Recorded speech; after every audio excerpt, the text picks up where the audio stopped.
Good day, beloveds. I have a story for you today, um, and I think you may find it very interesting. So stick around because I had communion with my ancestors tonight, and this is how I know that I have been initiated and I passed because I have been able to see through some things that I would have never had the eyes to see through just months before. So, all of these downloads are leading to a place that the place that I am now, and I recognize it. So, wow, I taught my son, who is 11 years old, and his best friend, who is also 11 or 12, but they're around the same age, how to play spades. And my mother and I are, we've had experience playing. We like playing cards. We've been playing all of our lives. So we have built up experience playing spades. And my son, who is 11, I already said that, he knew how to play because he grew up around my family playing cards. But his 12-year-old friend, well, spades is not a game for 12-year-olds. So we didn't expect him to know how to play. And as a matter of fact, we underestimated him and thought it would be rather difficult to teach him how to play. But actually, it turned out to be the perfect age to teach him how to play because us thinking that it's a grown up game and concept that he would never get it,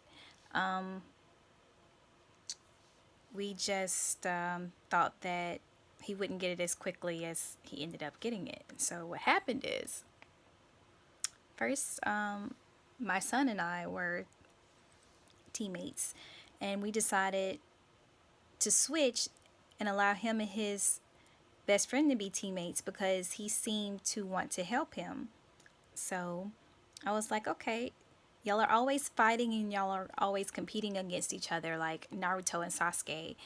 So now you two need to learn what it's like to work as a team and to work together because you're so much better together when you work together instead of always competing and arguing.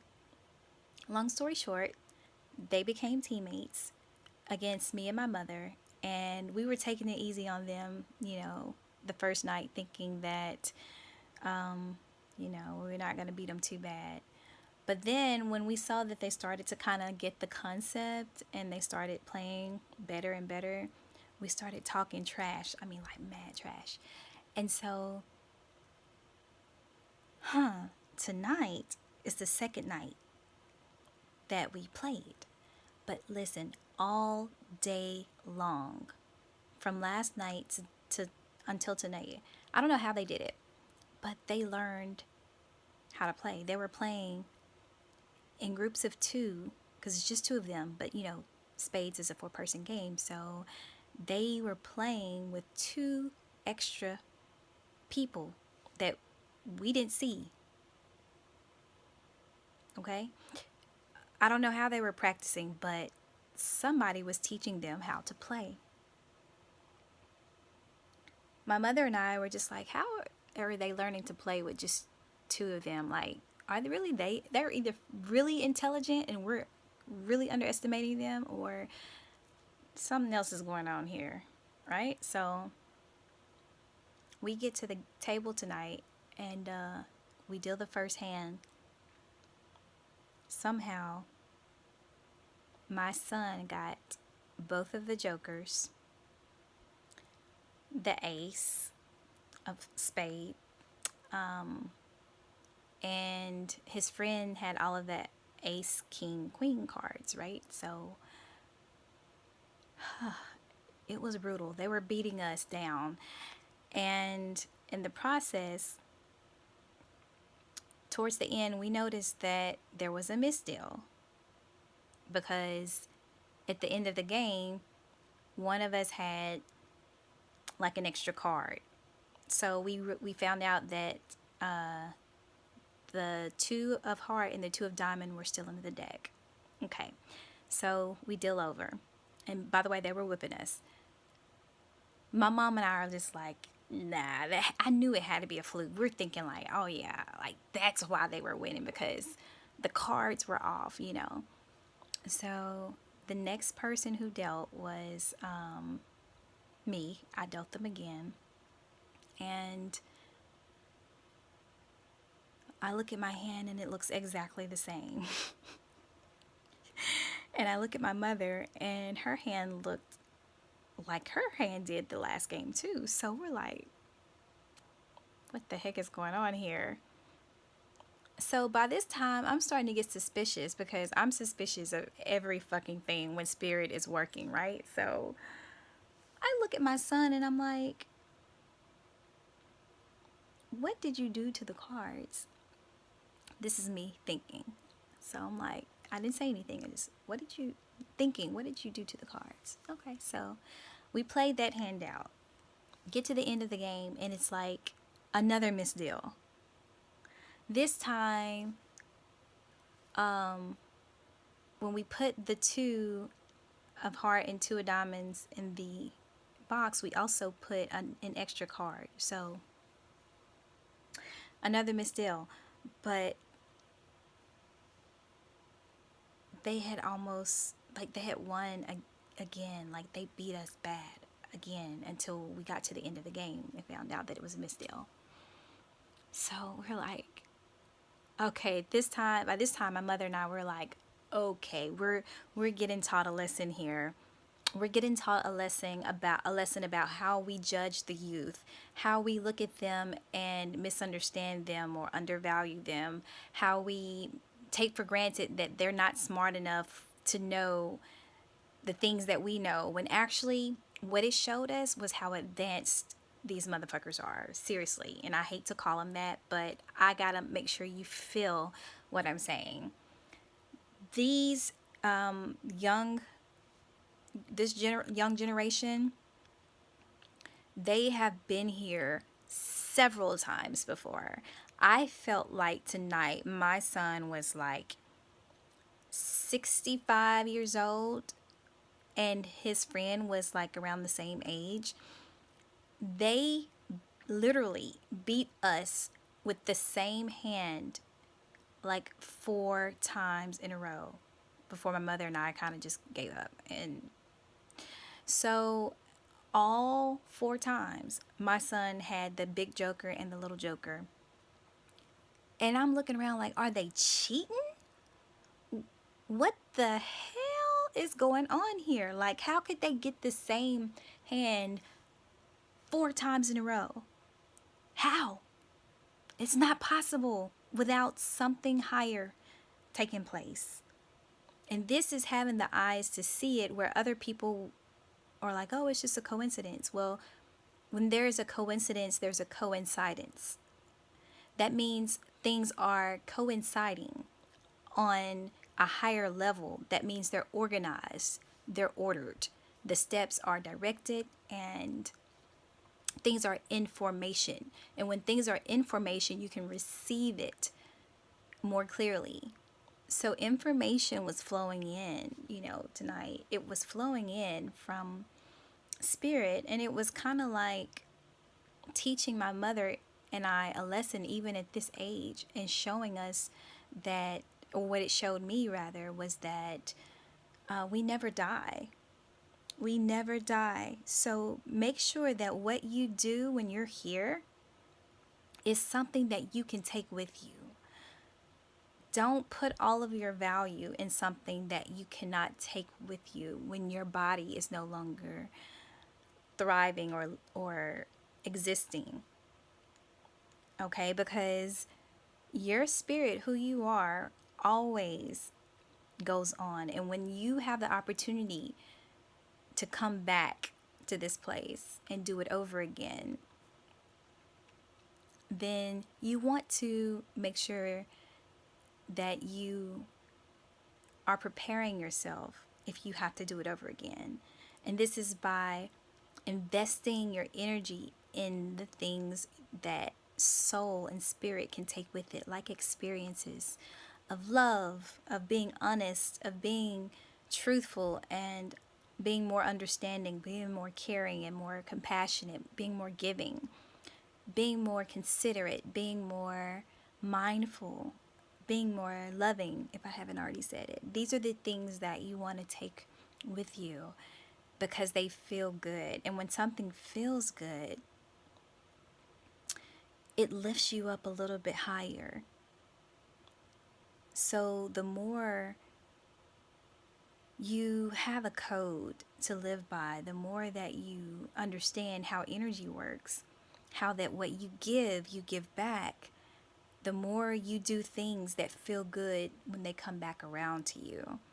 And that's how higher vibrations work. So always think with a vibration of forgiveness and understanding and love for yourself first before you can do it for anyone else. Because many of us are so hard on ourselves that we feel, and I don't know where this is coming from, but somebody needs to hear this tonight because Spirit is speaking through me right now. Somebody is here for this message. So when Spirit is speaking to you, you have to listen because it's meant for you. If you're here, it guided you to this video. Some of us are so hard on ourselves that we hold ourselves to very high expectations, sometimes unreasonably high. And we're always being pushed to do this.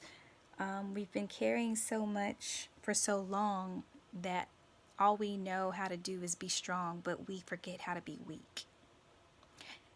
And sometimes you have to be weak in order to understand how strong you are.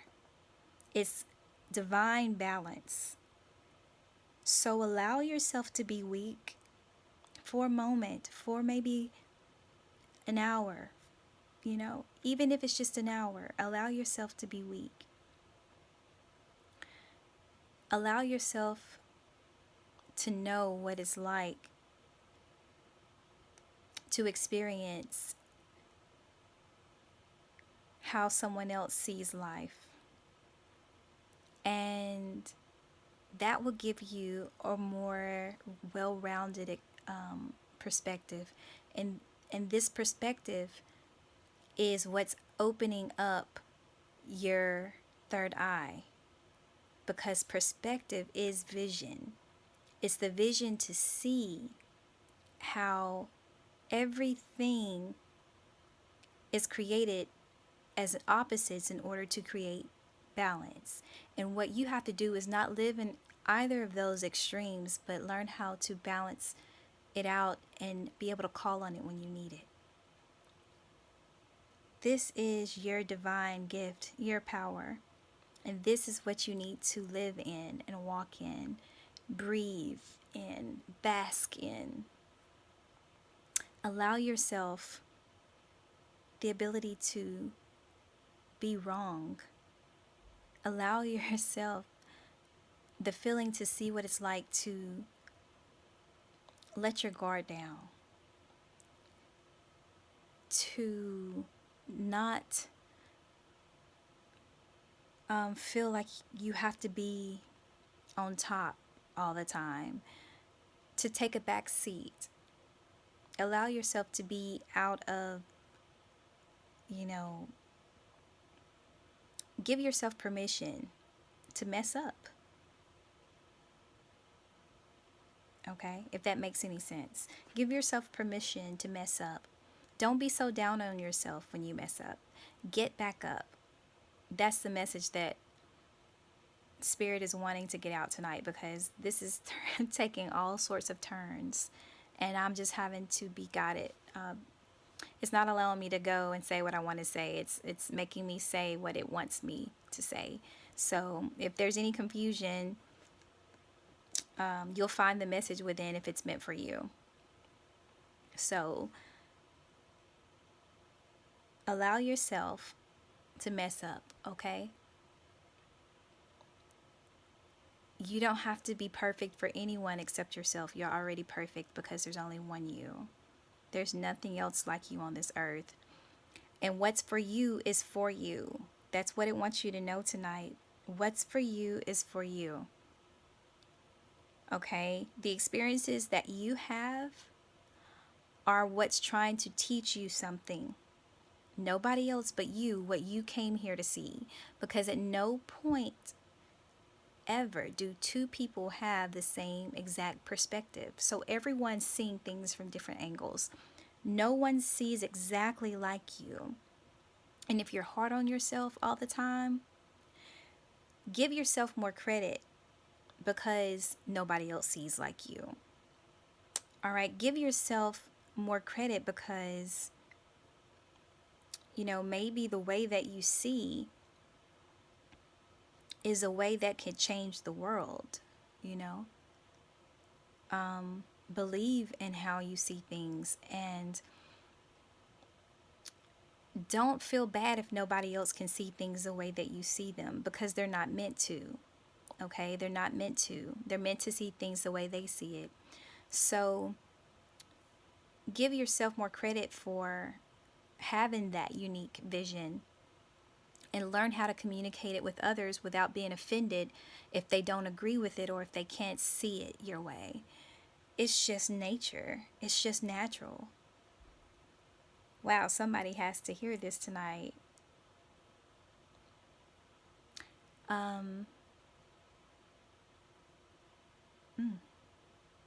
be mindful that your strength and your talents are different from someone else's. Give yourself more credit. Don't, also, don't be so down to others. Don't talk down to them. Don't talk down to others.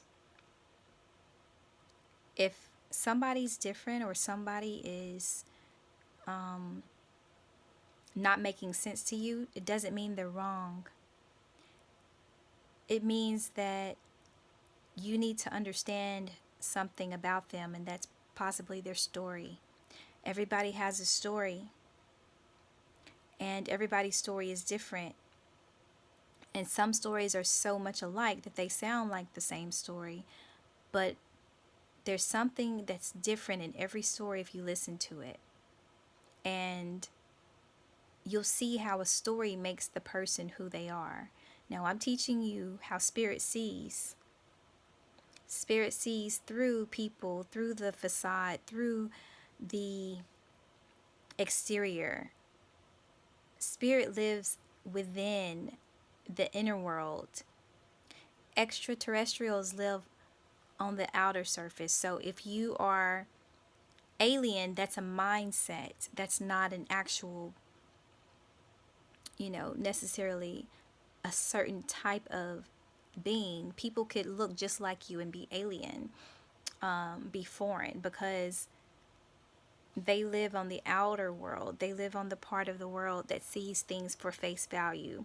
They can't see past a person's color or their skin. They can't see past a person's social status, because social status, society lives on the surface. It lives in a cult, a culture. Okay, cult is the root word of culture. So the culture that you've been taught and trained and programmed to live in is teaching you how to be an outcast on the outside, an alien, okay? But to be alien is a mindset. You want to be the person that you want to live in the inner world. You want, because that's where heaven is. Your heaven is inside.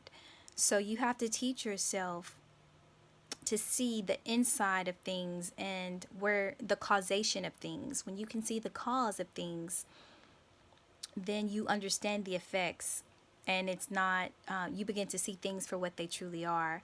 And that's teaching you how to see in x-ray vision. That's your real gift, not something necessarily where you see through a person's body, but you see through the person's body. I know I just said the same thing twice, and some of you get it. Um, some of you won't, but just rewind this back.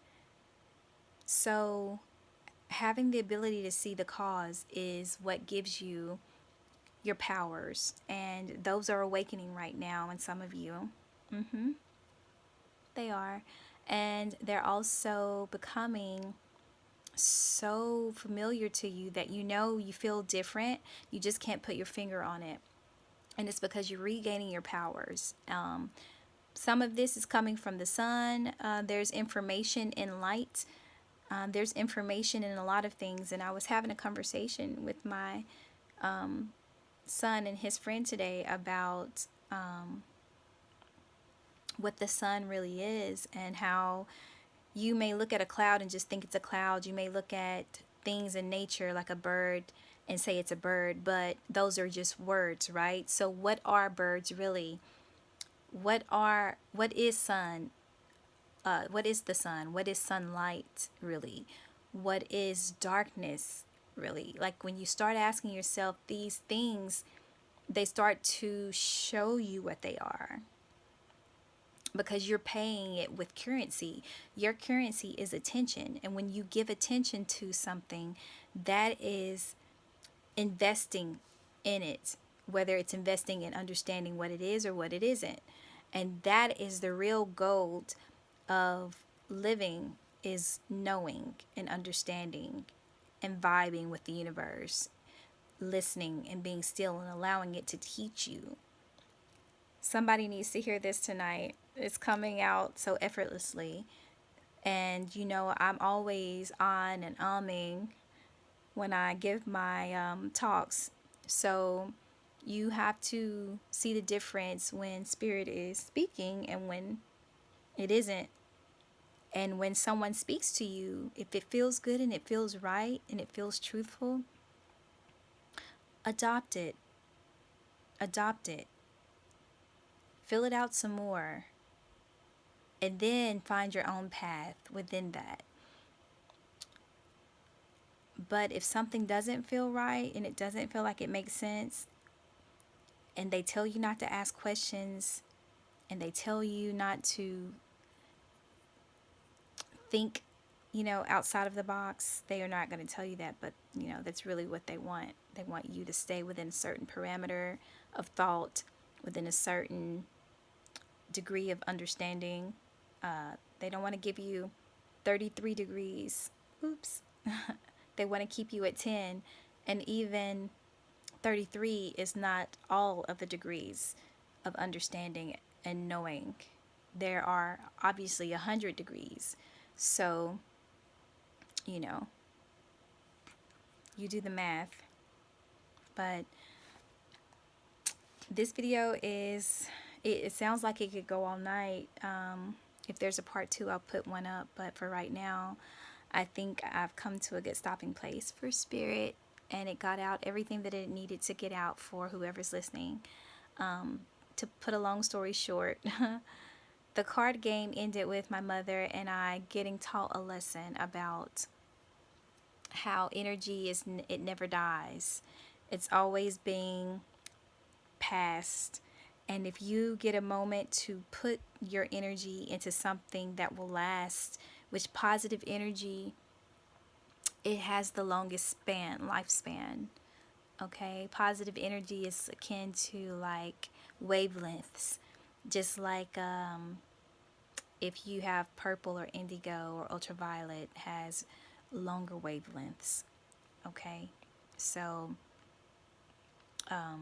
these things, they live a lot longer, and that's so you can get the message. They come back around just in time to help you remember who you are before it gets too late, and so that you can pass it on to the next generation. So, my queens and kings and goddesses and gods, I want you to wake up and remember who you are. And, the lesson that I learned was never underestimate energy's ability to recycle itself in the youth. because they are